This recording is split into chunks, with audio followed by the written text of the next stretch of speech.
Us humans have a kind of blind spot to death. I guess we don't want to think about it. It starts with a few aches and pains, then your hair falls out, then your teeth start to fall out, and then at some point something major's going to go wrong. For me, that was my heart. I stood here at Gawsworth back in June, telling you that I wouldn't be able to run for a bit. So, did the Grim Reaper catch me? No, I'm alive. I'll tell you a bit more of my tale along the way.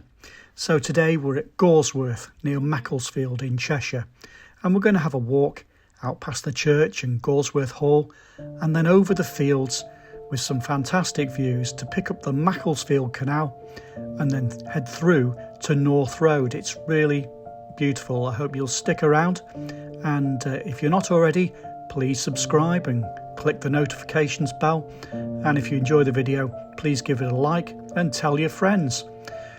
Right, come on, let's go and have a look at the church.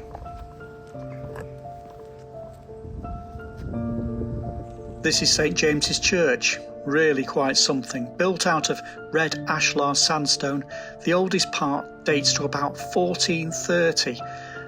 Worth going and looking inside. Head up to the chancel and you'll find the tombs of members of the Fitton family of Gawsworth Hall. Also, if you go outside, check out the gates, 18th century gate posts, which have got these carvings of skull and crossbones. I thought they were really quite something. Let's take a walk now up past Gawsworth Hall. It's a really pretty old Cheshire black and white style timber framed house dating from 1480.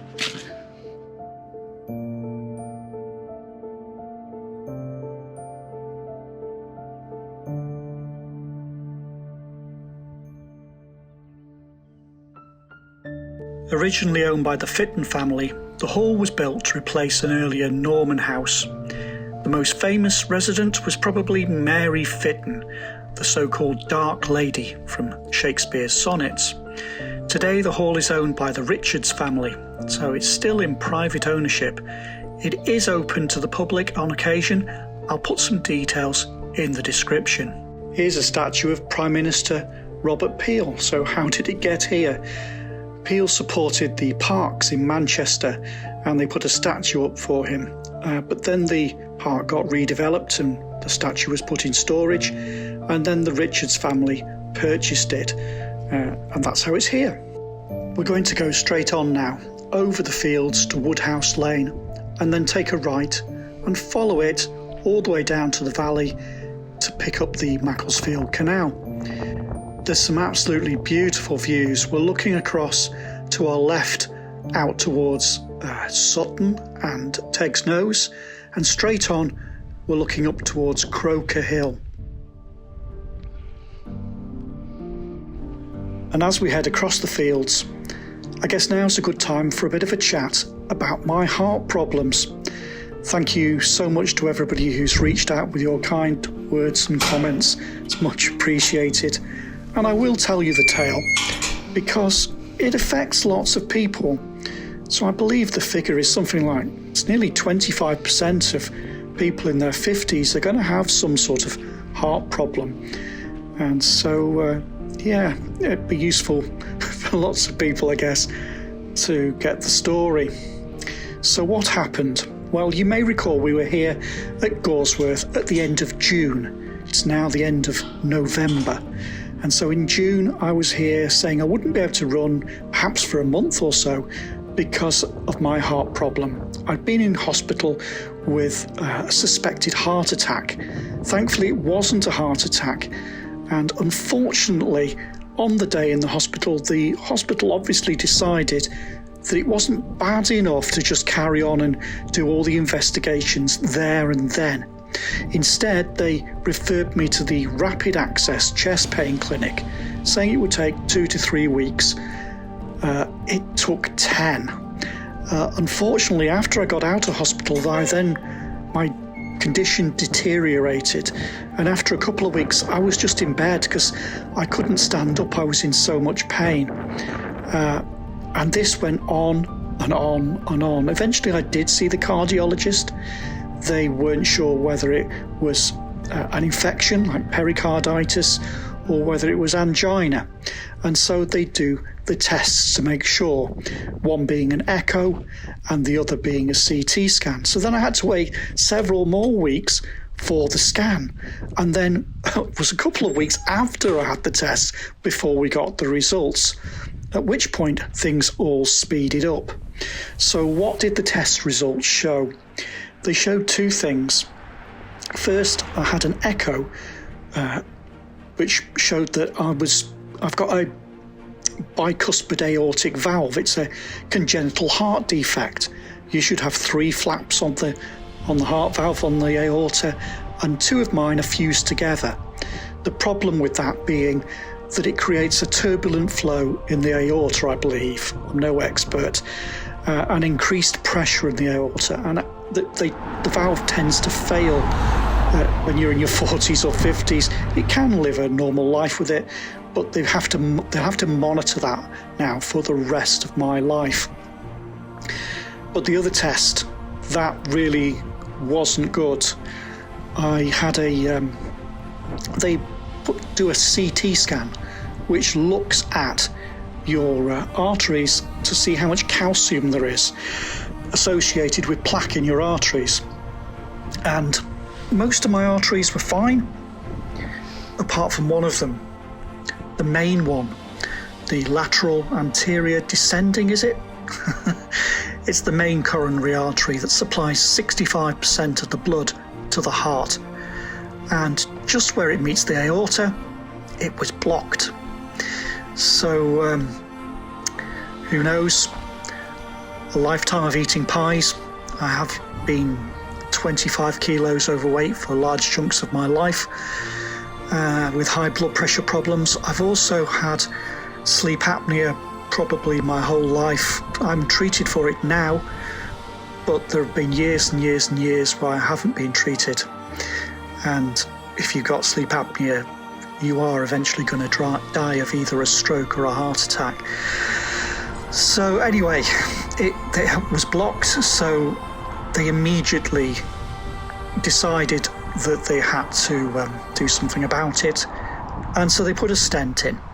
And so now I'm recovering. I'm about 2 weeks in now after surgery, and it's completely transformative. I mean, I've gone from being hardly able to stand up or walk up the stairs to be able to return to normal activity. It's a beautiful day. I'm loving my walk.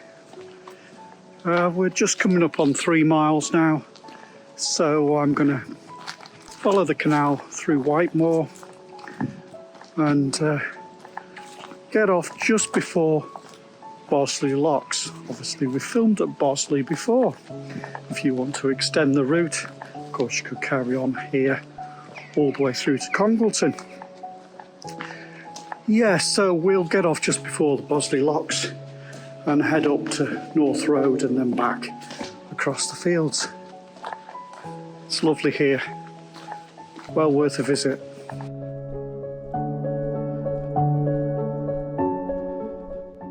Patreon subscribers will recognise this spot. This is where I finished a route where we ran down from Teg's Nose to here. That was a stunner.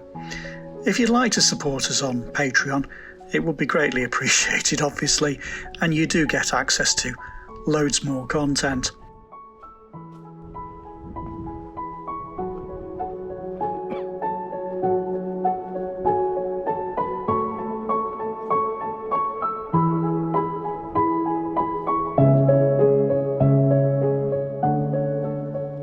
This part of the route was particularly beautiful. We're on the Macclesfield Canal here, heading towards Congleton, and ahead of us is Bosley, and ahead there is Bosley Cloud. Beautiful.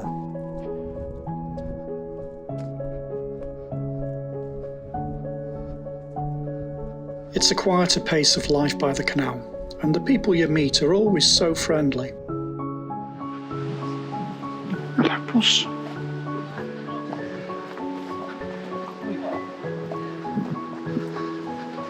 Morning. You all right? Morning.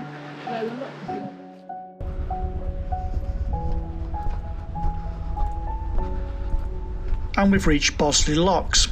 It's a set of 12 locks, and it's our cue to get off. We're going to head right down the lane.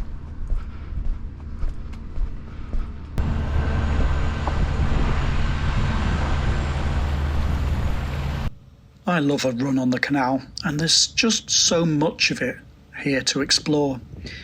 We've run here before and up at Marple before, but there's lots more to see in between.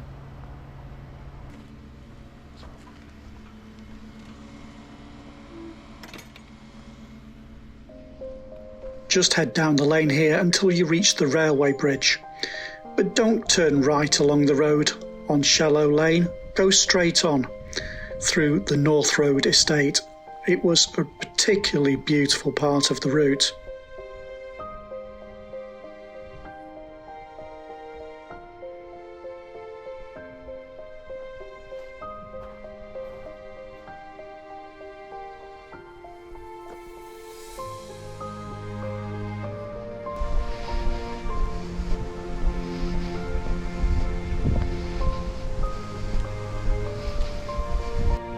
Follow the beautiful tree-lined drive and then down the hill, at the bottom of which you'll find a lake. If you look across the lake and up the hill, you can see North Road Manor. What a beautiful place to live. At least we can enjoy it by just walking through.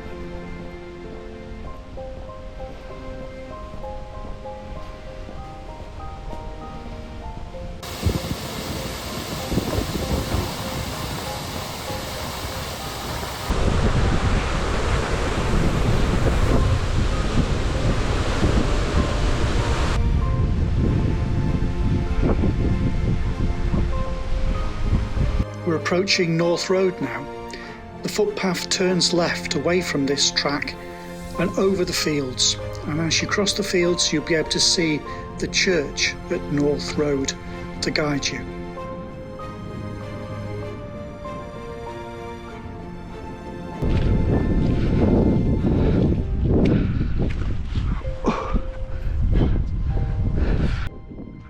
We want to take the path right here, but let's have a look at North Road because it's just around this bend. There's this old church, and then for those of you who've passed through the area, this is how you would see North Road as you pass down Church Lane.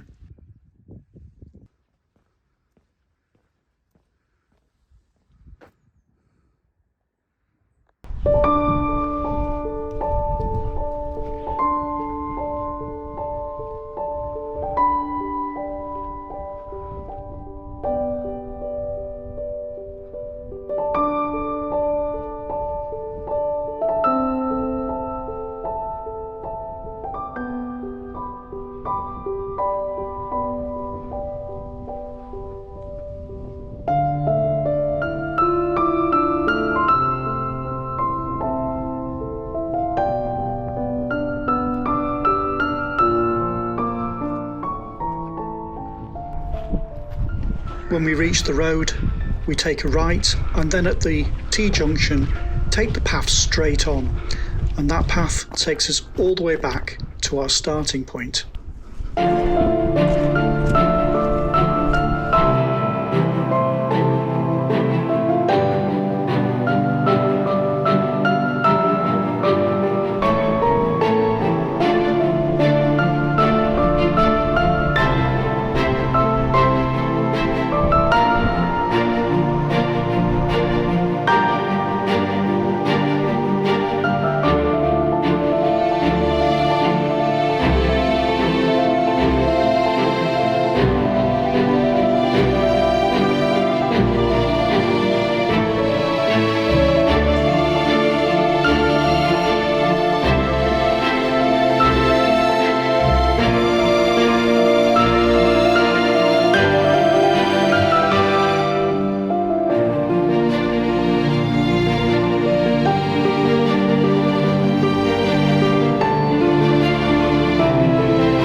I've accidentally parked next to the Harrington Arms.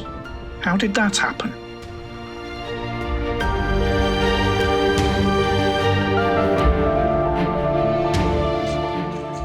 Okay, just coming to the end now, just over 7 miles. Feeling good. The run adventurer will be back, but I'm afraid I will be the walk adventurer for a little while. Let's walk before we can run, eh? Hope you enjoyed that. Come back and join us next week. Take care, folks.